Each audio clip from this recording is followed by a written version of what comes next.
Okay, the next video I'm doing is a little bit late for those of you who took Unit 1 IAL today, but I'm doing it anyway because my students are doing Edexcel linear and they wanted to run through for mechanics section of their paper in the linear exam, which is on Wednesday when IAL have Unit 2. They have a paper which covers the mechanics section along with electricity. So I'm going to focus on the mechanics questions of this January 2025 paper for the International A-Level. And the reason I'm using this with my linear students is because they've done all of the available linear papers and they just wanted another practice exam before their real exam on Wednesday. So if you're doing linear exams, you'll find that the International A-Level papers are very useful for revising because the content in mechanics is exactly the same. In fact, if you read the textbooks, they've got the same questions in the textbooks. They've got the same chapters in the textbooks. There's only one slight difference, and that comes in the waves section. So for mechanics and electricity, it's the same. And I'm going to go through the multiple choice questions first. So if you find this video useful, I'm sorry if it was too late for your exam today, but I've just got too many requests for papers and there's just a backlog. So anyway, it's going to be up there for the next time people need to take the International A-Level. And let's go straight into the multiple choice. So the first question is about stress against strain. Yeah. So the stress is increased until the sample breaks. That means presumably it breaks here. Yeah. Stress against strain. The graph shows a relationship. So they want to know which of the following gives the Young's modulus of the material. Well, that's just a knowledge question. And the knowledge question is just something you need to know. It's the gradient of the graph because Young's modulus is stress divided by strain. Okay, I'm not even reading the rest, so you can read them yourselves. That's the knowledge. They like to start with an easy question. Question 2, a coin and a feather are dropped from the same height through air. Which table is correct as the coin and feather fall to the ground? Well, obviously the key is through air and the feather will be affected by air resistance. So the initial acceleration will be the same for each one before the air resistance impedes the feather more than it does the coin. So the time taken will be less to reach the ground, will be less for the coin. So the one with 2 ticks is C. You don't need to go into it any further than that. Basically, the terminal velocity for the feather will be much lower than the terminal velocity for the coin. Okay? Think about that one.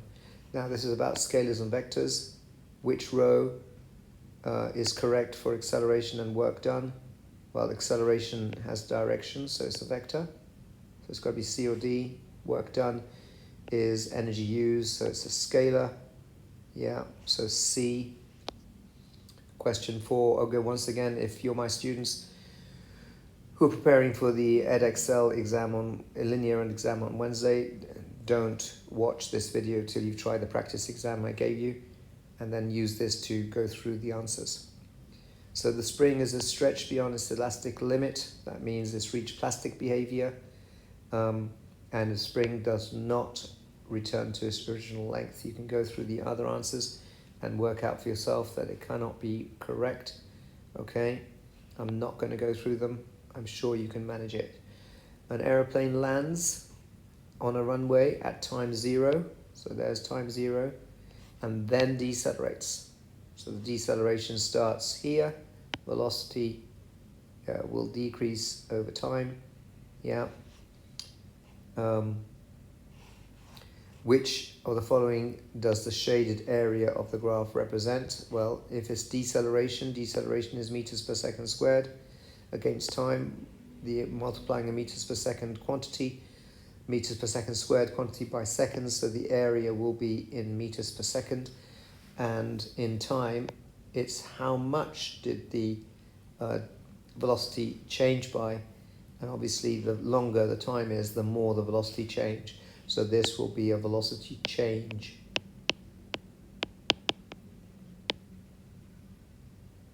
Yeah. So D is the answer, change in velocity during the time t. Okay. It's not the velocity, it's the change in velocity. Okay. Question 6, when a force is applied to a spring of stiffness K, the extension would be delta X. That's because of Hooke's law. Yeah, so delta X would be F over K. But then if you apply 2F to a second spring of a stiffer spring, then 2F will be equal to 3 times K times the new extension. And they want you to find out what will be the extension of the second spring. So you, again, do the algebra, make X, in this case X dash, the subject of the equation. It'll be 2F over 3K. Yeah, so F over K is delta X, so you can change F over K here. You can change F and K to delta X. So it's going to be 2 over 3 times delta X. So the new extension will be 2/3 of the first spring. Okay, so the answer is A. Okay, question 7. Student drops a ball and measures the time taken for the ball to reach the ground.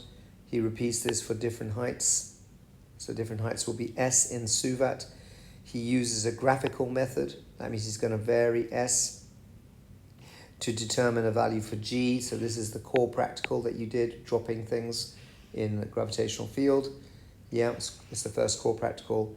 He plots distance, height on the y-axis, so that's S in the SUVAT. And which row of the table is correct for the student's graph. So obviously if it's SUVAT and you know initial speed was 0, so this ut disappears. S equals ut plus half at squared is the way you do this one. So S equals half at squared, where A is equal to the gravitational acceleration. So you know that the gradient is going to be half G if you put t squared on the x-axis. So you'll need it to be t squared, so you want it to be C or D. Yeah. And the gradient will be what I showed you, which will be G over 2.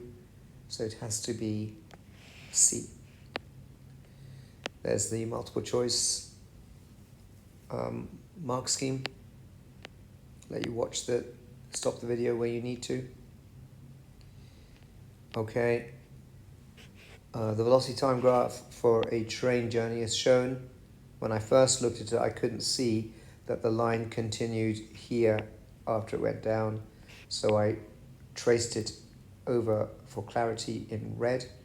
Okay, so it depends on how well the print has come out. Obviously in the real exam it will be the best quality, but I used a copier at work and it came out a little bit fainter for my eyesight anyway. Which of the following expressions gives the distance travelled? So if you've got a velocity time graph, it's the area under the graph. So you've got a rectangle here, so you want this rectangle area, and then you want to add it to this triangle area. So this rectangle plus a triangle. The rectangle is 2t wide and v high, and the triangle is v high and t across, divided by 2 because half base times height. So if you add those two up, you've got 2tv or 2vt and 2.5 vt in total. So you're looking for 2.5, which is 5 over 2. There's your answer. The next question is the free body force diagram. You can see the upthrust is 90 and the downward force is 49 newtons plus whatever drag is. A free body diagram of an object moving obviously upwards through a fluid. If the drag is downwards, it must be moving upwards. It's not drawn to scale, so you can't do any measurements. The mass of the object is 5 kilograms. the object is accelerating upwards at 4 meters per second. That means that the resultant force, u minus the downward forces, must be equal to mass times acceleration. Yes? So in other words, F resultant must equal ma. That's what I've done. So if you change the equation round to match what they've done, you can get rid of the brackets first of all. It'll be u minus w minus d equals mass times acceleration. We want to know the magnitude, the size of the drag force. So we put d as the subject. It'll be u minus w, yeah, minus the brackets. If you do the algebra correctly, you'll then see u is 90, weight is 49, and mass times acceleration is 5 times 4. I've got the signs right, so I'm looking for 90 minus 49 minus the brackets 5 times 4. So the answer is given as C. That's the penultimate multiple choice question. So the final one, it's got a weight W.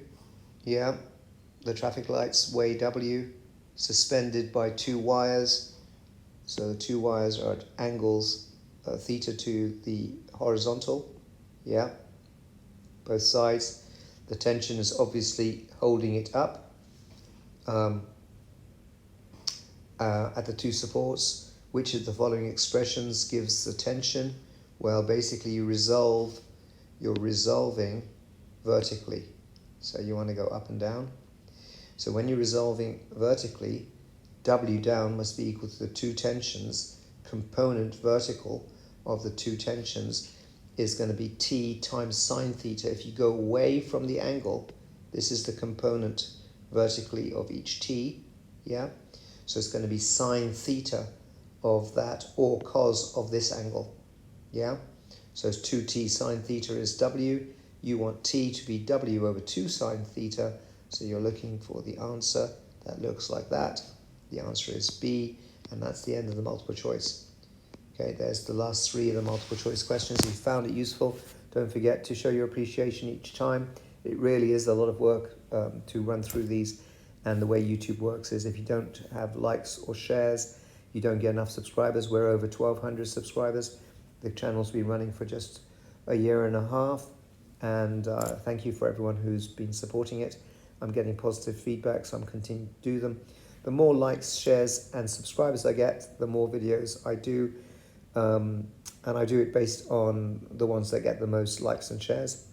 For example, my GCSE students watch them, but I don't get it spread to other schools, so A-level seems to be more in demand than GCSE. So if you've got students or friends who are doing GCSEs in this May, share the video with them as well. If you've got cousins, friends in other schools who want help with GCSE, I've got a lot of GCSE papers that I've done with my students, so it's worth sharing the channel with GCSE students as well as A-level.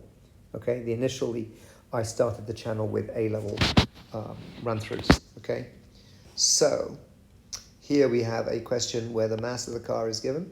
That's MC 1850. Some people are in the car, so obviously they got a mass as well. The car then accelerates at this rate, so you know the acceleration, when the resultant force on the car is 460 newtons. They want you to calculate the mass of the people in the car. Well, if we know the resultant force and we know the acceleration, all you got to do is change the subject to make mass the subject, which is why I put it in that format. And you'll see that the ratio is 2,000 kilograms of the force to acceleration. So the mass of the people must be the total mass, yes, which is 2,000 kilograms, minus, I don't know how that happened, minus the mass of the car. So it's 2,000 minus the mass of the car, which is 1850. That means the humans inside must be 150 kilograms. 3 marks, easy peasy. There's the answers, mark scheme. Next one, someone's skiing down a slope. Okay, ski Dubai perhaps if you're in Dubai. The slope is an angle of 14 degrees. So whenever you get a slope, so it's basically accelerating under his own weight, the acceleration will be the component of gravity, and it will always be g sine theta. because that's the component of the slope, of the g down the slope.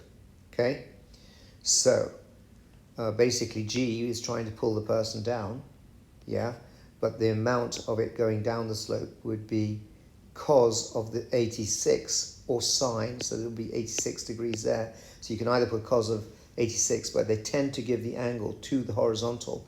And if you know, cos of 86 is sine of 14. So you know the acceleration down the slope, and you can work it out straight away because you know g is 9.81. So you get 1 mark for working out the acceleration down the slope. We're saying the resistive forces are negligible. So whenever we put any assumptions, I put them in square brackets. They want you to know they want you to calculate the speed after the person moves 15 meters down the slope. So you use your SUVAT equations. We know initially it was a 7.1 meters per second, as shown in the diagram. We want to know how much faster it would be after that. So you want to find the final velocity. So what you've got to do is use the correct SUVAT equation, which is no more difficult than a GCSE once you know the acceleration. So the trick is the acceleration. That's what differentiates it from GCSE.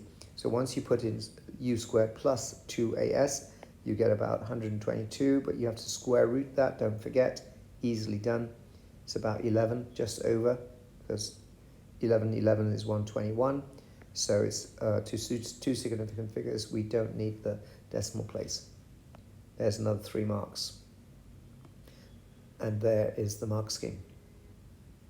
Pause the video if you want. And I always forget to say, when I'm talking, I talk this slowly because I got to make sure I don't make mistakes. And I do them after a day of work, so I can easily make mistakes. But when you're listening back, you can listen at double speed. I listen to my own videos at double speed just to check the quality. Sometimes I do them on my lap, so sometimes I move things and it makes crackling noises, but it's not meant to be perfect. I'm just going through them sitting on the sofa, okay, with my Apple Pencil. So this is a question 13. So my students, I took it out of the practice exam I made for them because I had too many mechanics questions and I wanted to have a balance between mechanics and electricity. So I'm not going through this question in this run through. I'll do it in a follow-up video, okay? You can stop the video and look at the questions and see if it makes sense to you, okay? My students will also do it as a practice question later on, or maybe before they have the questions. All right, so there's the mark scheme, so you can just use the mark scheme to see if you managed to do that question correctly, but I haven't written out my own method. Question 14, I kept it for my students who are going to do this weekend, this paper that I've made for them. Okay, so an air track, it says, is full of holes. The air through the holes reduces the friction, yeah, so it can prevent friction between the gliders and the air track. A teacher uses an air track with 2 gliders, A and B, to demonstrate the principle of conservation of linear momentum, yeah. Gliders A and B move towards each other, then collide. So if they're colliding, then you can work out the momentum before and momentum afterwards. But before that, anything that collides will have forces applied on the 2 objects. Whenever there's 2 objects involved in a collision or in a force, the force is felt equally and oppositely by the 2 objects. So you've got to state how Newton's third law applies. So when they collide, A exerts a force on B, obviously, in the collision, and B exerts an equal and opposite force on A. Equal in magnitude, they mean, and opposite in direction. So for all that 1 mark, you need to have that level of detail.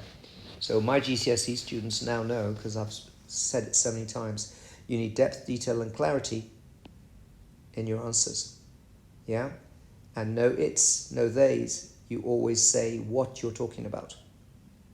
Gliders A and B, they have different masses. You can see here they're given the masses for each one, and they're given the initial speed, so the U for A and the U for B.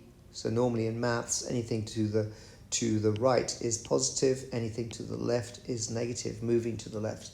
So what they want you to do, that the gliders stick when they collide, so it will have some Velcro or something that makes them stick on the air track, and they'll have light gates so you can work out the velocities before and after if you've got good equipment in your school. So the student predicts that the gliders will then move to the left after the collision. Well, I can see immediately that the student is wrong. You've got to deduce why, if the prediction is correct or not.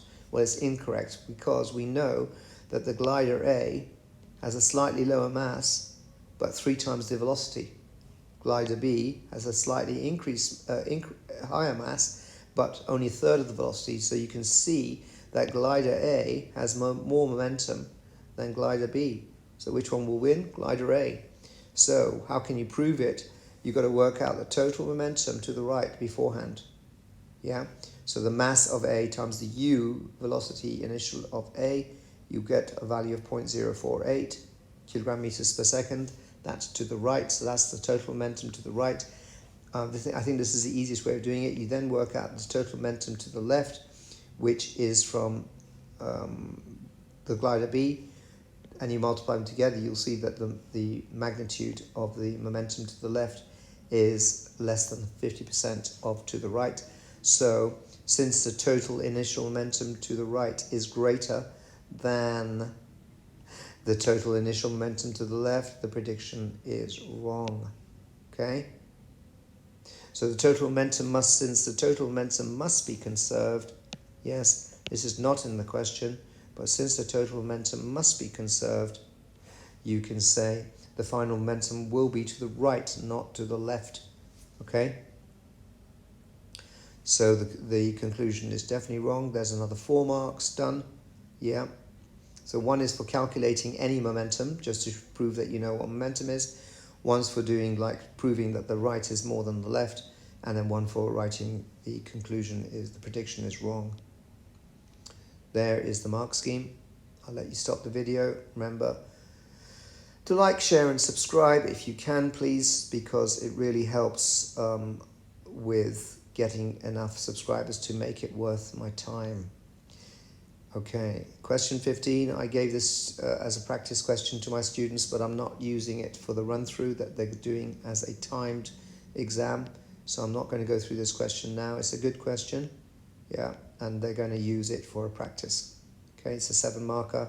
Looks like it's to do with efficiency, and the mark scheme will help you if you've done it yourself, and at some stage I will do it. I know that Unit 1 IAL was actually this morning, so if I'd done this 2 days ago, if I'd managed to, then this would have got quite a few views.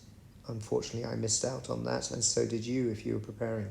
But there's plenty of other Unit 1 videos on the channel, and if you go to the home page, you can see all of the playlists, and I can see how many people have been watching. So because in the build-up to the exam season, the viewership increases, and I think I had nearly 2,000 views in the last 48 hours, more than 2,000 views.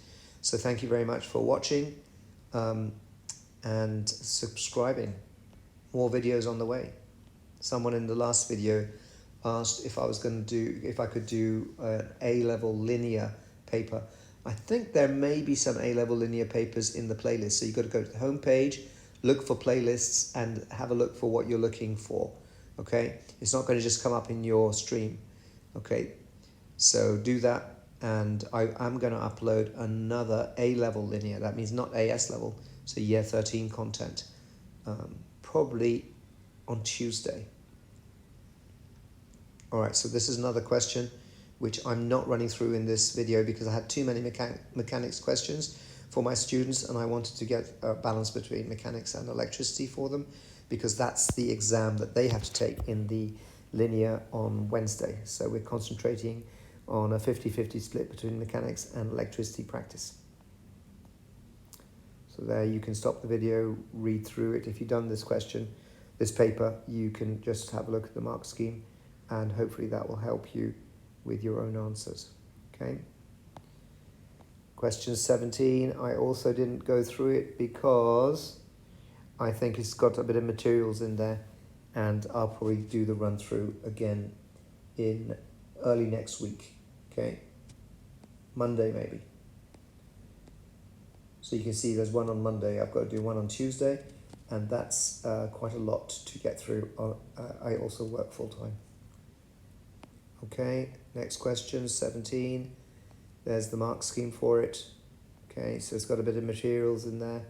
So in the modular, materials comes with mechanics. In the linear, the mechanics goes in paper 2, which goes with waves.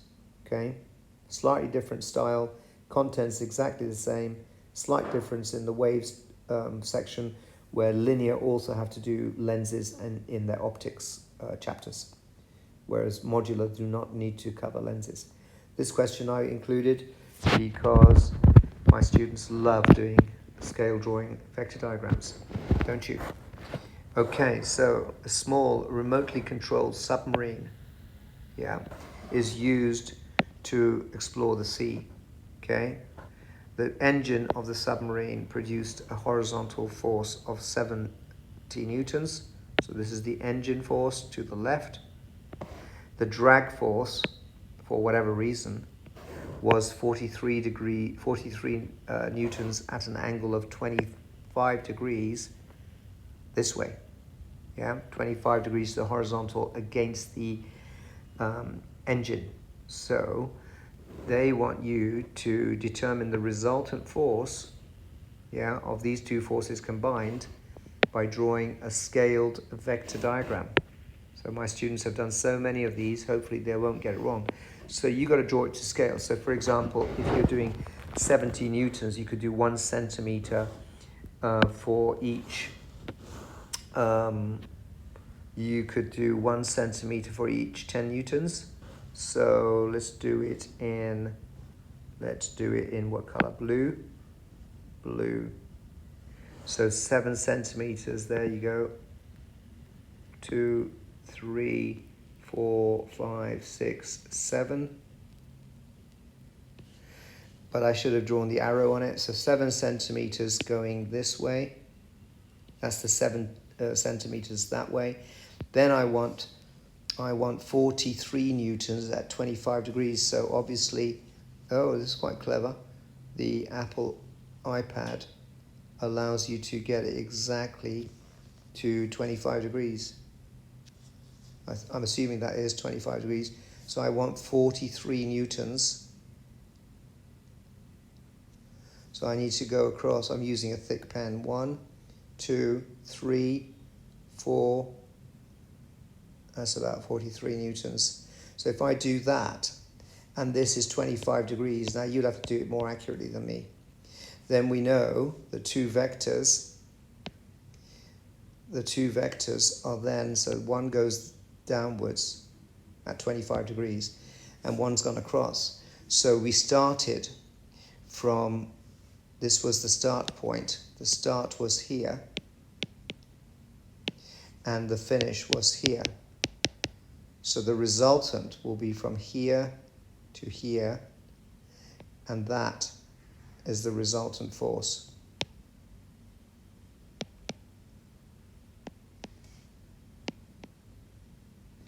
So you've got to work out which way it goes.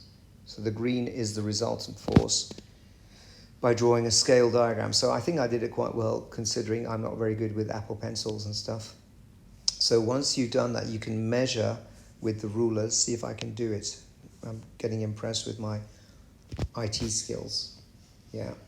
So you put it from there to there, and you can see how many centimeters it is. 1, 2, 3.6 or something. That's about 3.6 centimeters. So that should be 36 newtons? Question mark. Now obviously you'll do it with the pencil and the ruler, real. And then you've got to measure this angle. So you can say it's to the horizontal. So you want to work out this theta, to the horizontal, yes. So that will be this angle in there. Now let's see the mark scheme. See, I got 36. Did I get 36? 34 to 38, I'll get 1 mark. I got 36 right in the middle, and that's with an Apple pencil an Apple ruler, and you can see that their diagram is the same. So if you've drawn it to scale, I did 7 centimeters. They want at least 3.5 centimeters. They don't want it to be too small. Okay, and then you've got the correct vector diagram shown. You'll get the marks. Okay. Now I don't have a protractor on there, but I'm sure there's a way that the Apple Pencil can do it. So I think I'll get the full marks. Okay, they're allowing a tolerance of 2 degrees in your measurements. Okay. I'm assuming, my students, you got this right this time. Okay, next question, which I kept in for their practice run through, is a crane on the ship. Okay, and it's one of these, asterisked. How many marks are these? 6 marks. Okay, so you've got 6 marks to do. The crane on a ship is lifting this submarine out of the water. So what's going to happen? In the water, there's upthrust. In the air, the upthrust is negligible. Okay, so the submarine is initially completely underwater. So then it's submerged. We're talking about upthrust, aren't we? Yeah. Now, obviously, the cable is vertical, they've told us. So that's a vertical tension. Yeah. And the submarine obviously has weight downwards. So we're talking about balancing forces. And it says the submarine is initially completely underwater and at rest. Yeah. Just below the surface. The cable from the crane is attached to the submarine so that the cable is vertical. So in other words, they want to keep they don't want you to have to worry about sine and cosine of angles. The crane pulls on the cable. The submarine moves vertically upwards at constant speed. Whenever they tell you it's constant speed, yeah, you know the balance forces. That's going to get you 1 mark. That's why I put a tick next to there. So I'm writing down what these words actually mean while I'm reading it.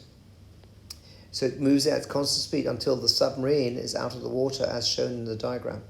Okay. Now it's out of the water, the tension should increase. Why should the tension increase? Because we have a loss of upthrust. The upthrust is gone, so it will weigh more. Therefore, the tension, loss of upthrust means it will weigh more on the cable, so the tension will increase. This is basically what they are going to ask you about.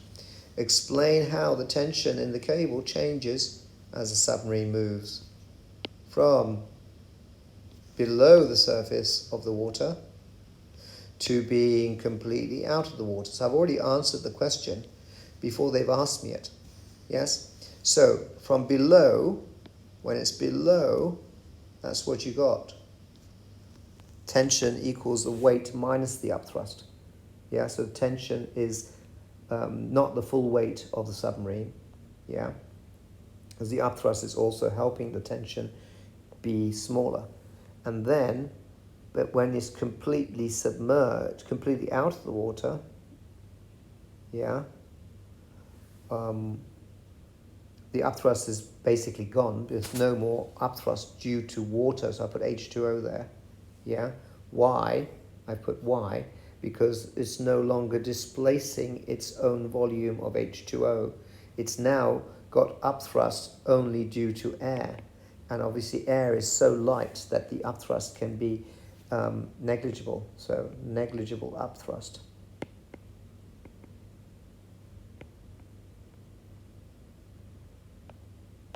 Okay, so the tension will be higher weight because it's heavier.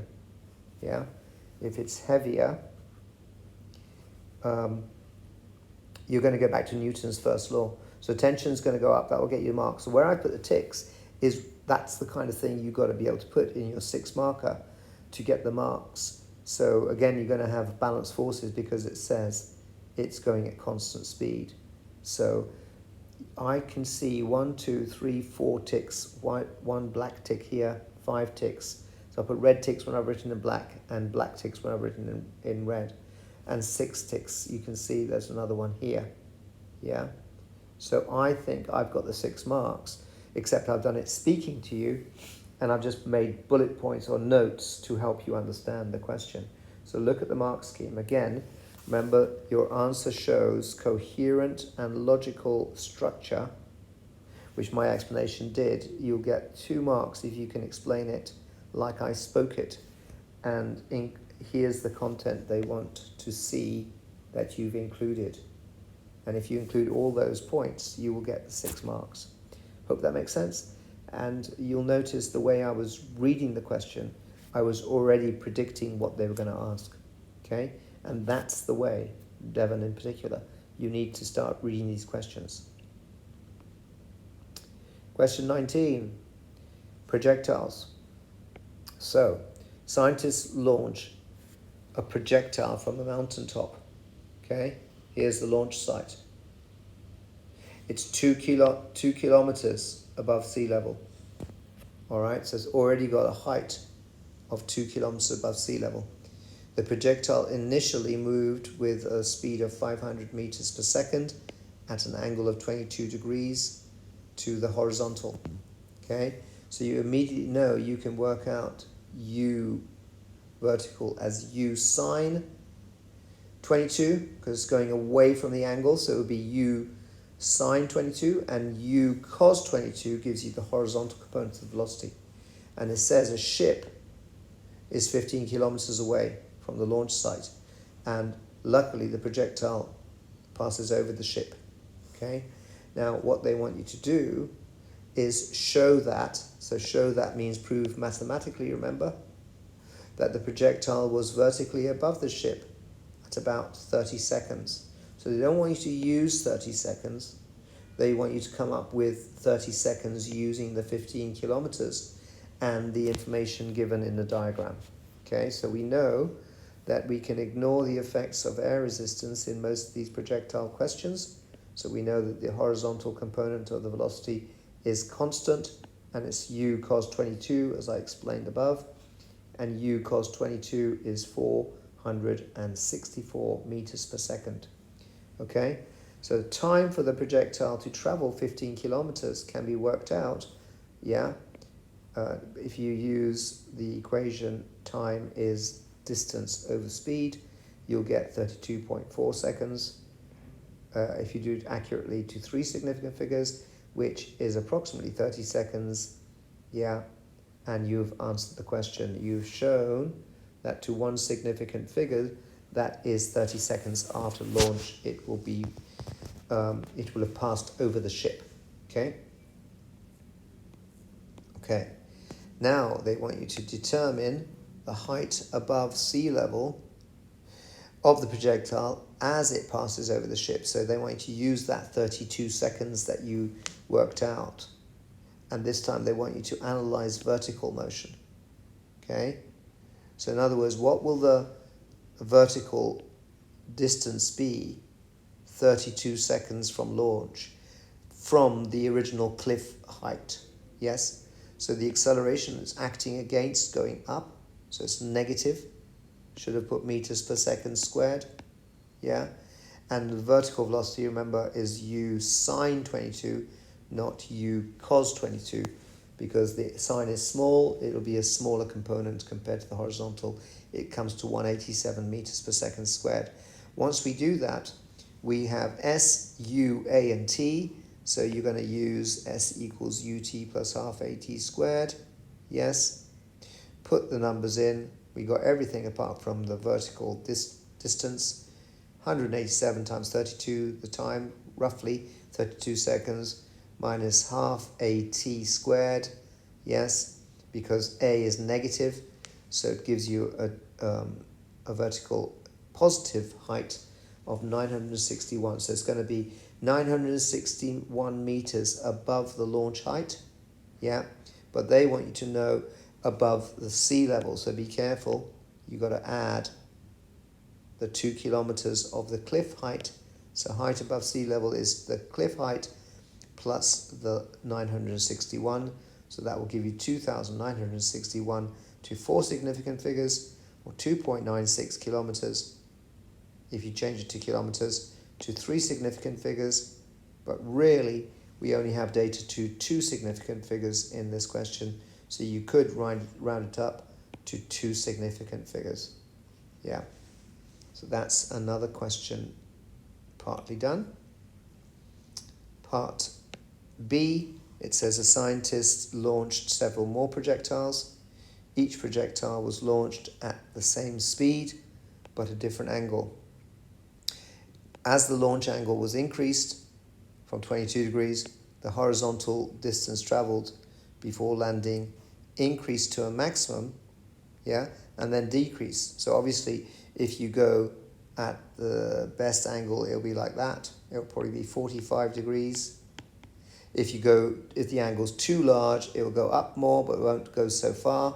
Yes, so you want to have the optimal launch angle. Explain why the horizontal distance travel reached a maximum value. Yeah, because you want to be the maximum. It's the same when javelin throwers in the Olympics, they'll try and launch it at the best angle. So it's probably mathematically 45 degrees. But remember, A-level is simplification of reality, and we're ignoring air resistance. Okay, so you should consider, it says, the components of the initial velocity. And it's got, Devon, plural. You should consider components of. So as the launch angle increases, yeah, or increased, the horizontal component of the velocity decreases, yeah?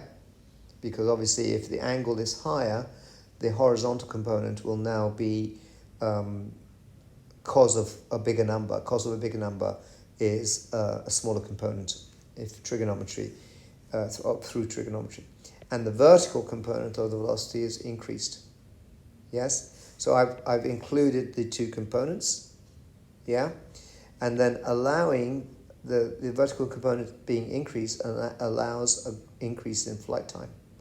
Because if you increase the vertical velocity, the time in the air increases because it's going to go further up.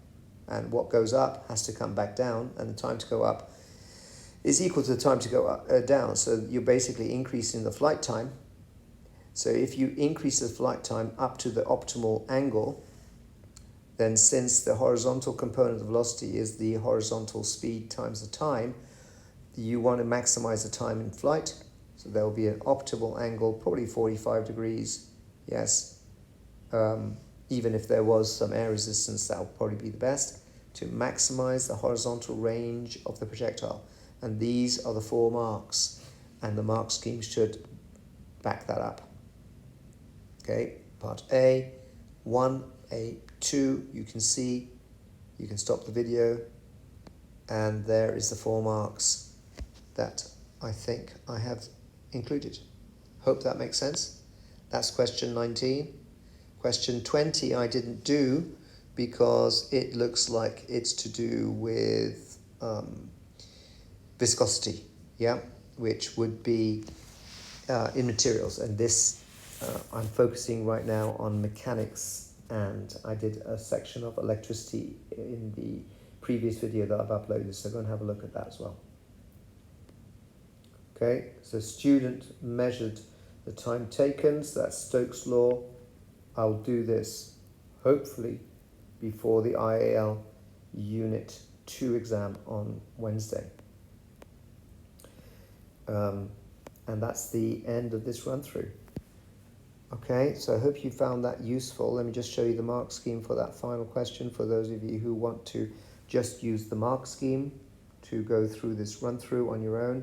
If you found it useful, don't forget to like, share it with anyone who's doing it, and also just spread the word about the channel if you've got people doing GCSE. And if you've got people doing GCSE, you like cousins, friends, or brothers, sisters, etc., tell them that when they watch it to make sure that they like it and share it with their classmates. Okay, because otherwise I'll stop doing the GCSE ones and just concentrate on A-level. So if you're a GCSE student and you're starting to watch these videos, I expect to see a lot of likes and more subscribers. Okay, it'll make the GCSE worthwhile. Okay, thanks for watching. Catch you next video. Bye for now.